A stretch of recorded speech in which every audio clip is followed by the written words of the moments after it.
সকালে উঠেই খুব তাড়াহুড়ো করছি, একটু বেরোবার জন্য তাড়াতাড়ি করে স্নান টান করে কোনো মতে একটু পুজোর ধূপ দেখিয়ে আমি একটু বেরোচ্ছি। খুব দরকারি কাজ আছে, পারলে তোমাদের সঙ্গে শেয়ার করব।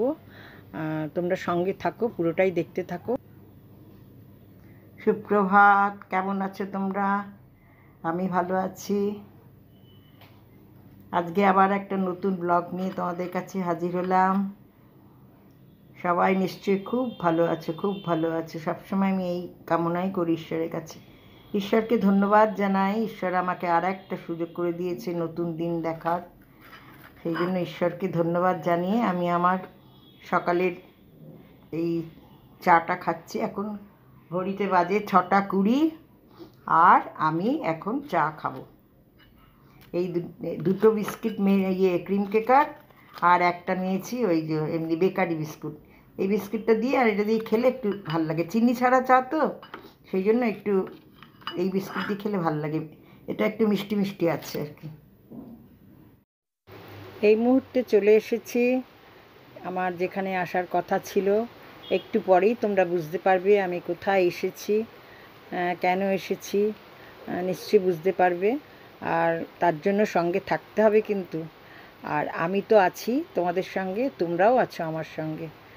দেখো আমি যে তোমাদের এই জিনিসটা দেখাচ্ছি, যেটা ওপরে প্রচণ্ড মেঘ করেছে এবং বৃষ্টি অল্প অল্প পড়ছে, আর কিন্তু মনে হচ্ছে একটু পরেই ঝেঁপে বৃষ্টি পড়বে। তাই আমি আর বাইরের থেকে খুব একটা বাইরের থেকে ঘুরে আমি দেখাতে পারলাম না। হয়তো সুযোগ যদি হয় বৃষ্টিটা কমে গেলে তারপরে আমি চেষ্টা করব তোমাদের সঙ্গে এটাকে তুলে ধরতে। এটা হ্যাঁ ঠিকই ধরেছো, আমি আগেও তোমাদের একটু অল্প একটু দিয়েছিলাম ক্লিপিংস। সেই জন্য আমি শ্রীগুরু সংঘতে এসেছি, যেটা আমাদের নাকতলাতে এই শ্রীগুরু সংঘ আশ্রমটা। এখানে আমি এসেছি আমার চোখটা দেখাতে। আমি আগেও এমনি এসেছি, প্রণাম করে গেছি, কিন্তু আমি চোখটা দেখাতে এসেছি কারণ এখানে যে ডাক্তাররা দেখেন, বড় বড় ডাক্তারাই দেখেন, ওনারা রিটায়ারমেন্টের পর হোক যাই হোক আমি ঠিক জানি না, কিন্তু এখানে ভলেন্টিয়ারি সার্ভিস দেয়।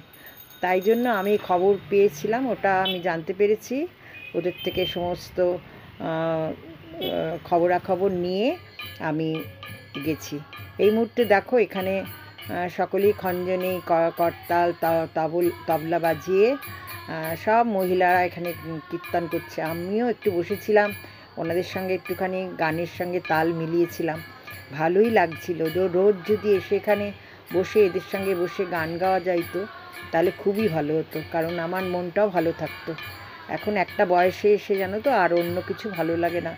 তখন মনে হয় একটা সৎসঙ্গে মিশি, সৎসঙ্গের সঙ্গে থাকি। এতদিন তো মনে হয় না খুব একটা ভালো সঙ্গ ছিল আমাদের। কারণ সত্যি কথা, সংসারে থাকতে গেলে অনেক রকম বিধিনিয়ম থাকে, হিংসা থাকে, মানসিকতা দুর্বল থাকে, শরীর খারাপ থাকে, অসুস্থতা থাকে, ছেলেমেয়ের প্রতি একটা প্রচণ্ড ভেতরে হৃদয়ের টানের জন্য কিচ্ছু করা যায় না। সবসময় চিন্তা হয় তাদের জন্য, এই বোধহয় রাস্তায় ভালো আছে কি না, খবর নিয়ে পেলাম কি না, এই রকম নানান রকম হয়। সেই জন্য আমি মনে করি যে এই বয়সে যদি কিছুক্ষণ অন্তত এদের সঙ্গে সময় থাকলে তাহলে বাড়ির বা সংসারের কথা ভুলে থাকা যায়। দেখো কি সুন্দর গান হচ্ছে।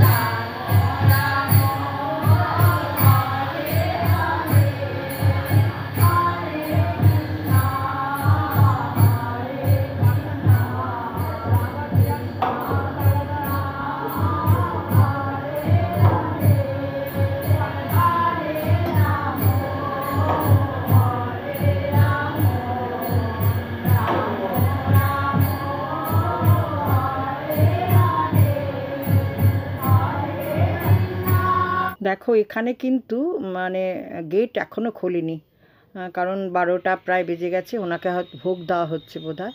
তাই আমি বাইরের থেকে যতটা পেরেছি আমি শ্যুট করলাম এবং তোমাদের কাছে সেটাকে আমি শেয়ার করলাম।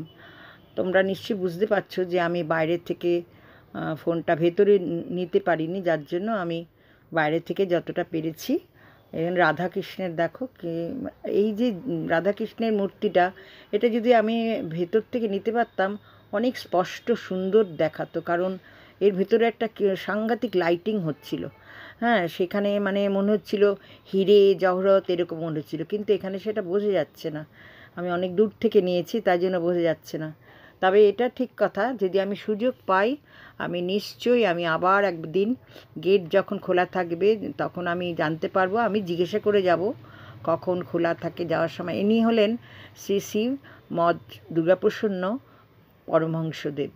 উনি আমার দিদির গুরুদেব, জামাইবাবুর গুরু, মানে জামাইবাবুদের পুরো বাড়ির তাদের ছেলেমেয়েরা, মানে জামাইবাবুর পুরো একদম ওদের পরিবারটা পুরো এদের কাছে দীক্ষিত আর কি।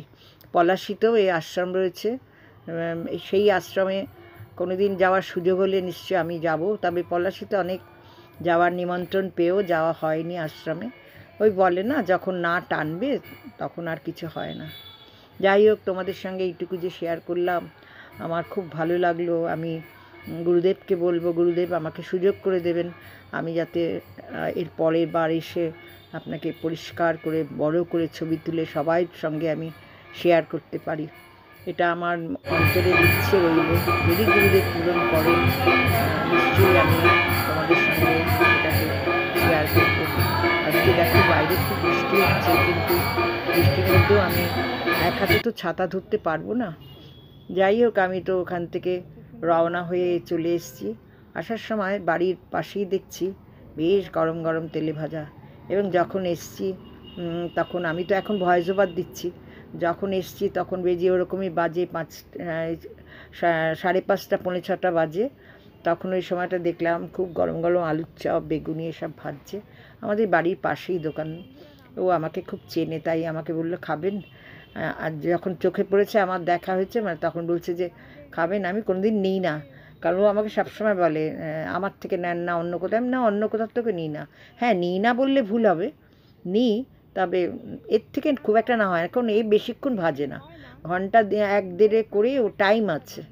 কিন্তু আর অন্যদের যাদের থেকে নিই তাদের থেকে আমি বরাবর নিয়ে এসেছি, ওরা সন্ধ্যের পর অবধি থাকে, আর এই বিকেলে একটু পরেই দেখবে এর বন্ধ হয়ে যাবে। যাই হোক, তোমাদের সঙ্গে এটা শেয়ার করলাম, ভালো লাগলো। দেখো হাতে ধরতে পারছে না গরম গরম আলুর চপ, তাও কিন্তু হাত দিয়ে দিয়ে তুলছে, কারণ ওদের অভ্যেস হয়ে গেছে, যে ভাজছে তারই ও মানে স্ত্রী আর কি। ও আমাকে বলছে কটা দেবো, কী করবো, তা আমি বলছি দিয়ে দাও, একটা করে আলুর চপ, একটা করে বেগুনি, একটা করে না, একটা আলুর চপ একটা বেগুনি, কারণ আমি তো একাই খাবো, বাড়িতে তো কেউ নেই। এরা আস্তে আস্তে 10টা 10:30, আর নাতি এসব খায় না। যাই হোক, সন্ধেবেলায় চপের সঙ্গে একটু চাও বানিয়ে নিলাম, চাটা এই চপটা খেয়ে চাটা খাবো, বাড়িতে এসেই করলাম এটা। চাটা খাওয়ার পর তারপর রাত্রিবেলা কি খাবার দাবার হবে কি না হবে, রুটিটা তো নিয়ে আসা হয় বাইরের থেকে, সেই জন্য রুটি আর করতে হয় না, কিন্তু রুটি দিয়ে কি খাবো সেটা তো একটা খেতে হবে। যাই হোক, তোমাদের সঙ্গে সব শেয়ার করে আমার খুব ভালো লাগলো। তোমরা খুব সুস্থ থেকো, খুব ভালো থেকো, আর সবচেয়ে বড় কথা, সব সময় আমাকে এইভাবে আমাকে হেল্প করে যেও, আমার পাশে থেকো। তোমাদের শরীরের প্রতি খুব যত্ন নিও, বাচ্চাদের বাড়িতে বাচ্চা কাচ্চা থাকলে তাদেরও যত্ন নিও। সবসময় তো আমরা বলেছি, আবার সবসময় নিজেদের যত্ন নেওয়া হয় না, তাই তোমাদেরও বললাম। আমি মোটামুটি এখন চাটা যে নিয়ে যাব ঘরে বসে খাবো, চা খেতে খেতেই মোটামুটি তোমাদের এটা এন্ড করে দেবো।